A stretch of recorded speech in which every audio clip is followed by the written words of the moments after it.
Hi, I'm Jay, and we're back here with the Cox Media Orlando system. And what we're going to show you is how we do a firmware update on an existing WheatNet system in-house.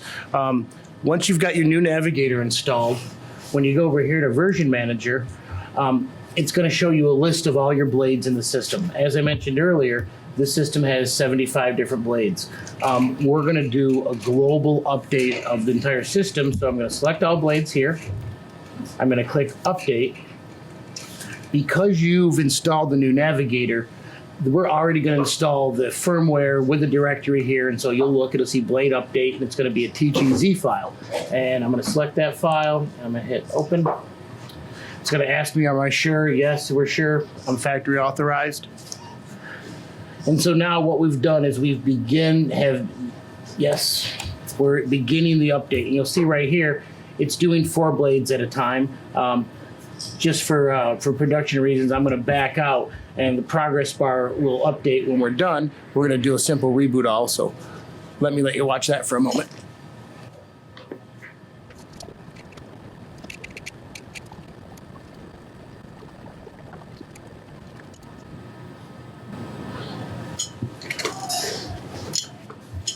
So now that we're done loading the firmware and the blades, and if you look around, you're still going to see that we're broadcasting. This is a non-invasive part of the update. Basically what we're doing is we're just loading firmware into a part of the blade, and upon a reboot, that's when the firmware is going to take effect. And after a reboot, the system's going to come back and be in the exact state as it was right before the reboot. So what we'll do is the system's going to say, are you sure you want to reboot 75 blades?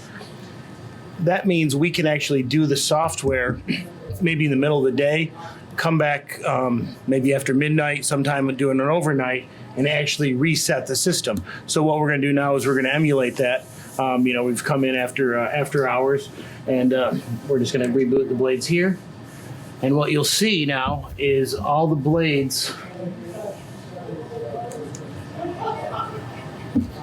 are rebooting, and our cross point here will eventually go away, and then it'll come back. When you're loading firmware in the blades, with this update, it's about 1.5 to 2 minutes, depending on the system size.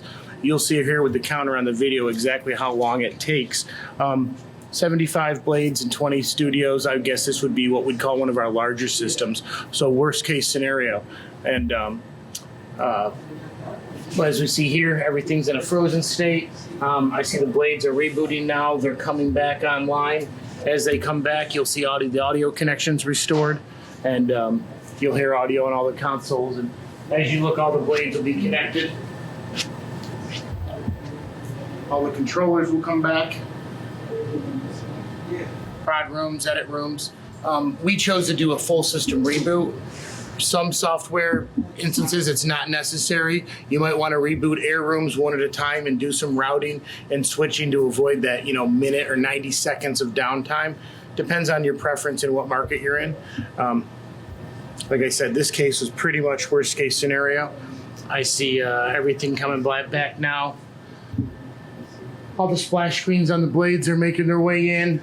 And like I said, this, I guess, is the invasive part of the update because, yes, you've had to reboot all your blades, but everything will come back in the current state that it was in. It's good to have some people on site in case you've got to manually reset a blade or anything. Right back here, I see audio's back on this guy. Down here first.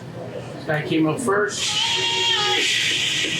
And we've got audio here and all the air rooms. And as you pan back through the TOC and all the edit rooms, all the cross points are restored through the entire system. This also includes all your TS4 cross points, headphone monitoring. Brad, if you want to get a shot here of Navigator, you'll see Navigator is becoming, everything's getting populated again.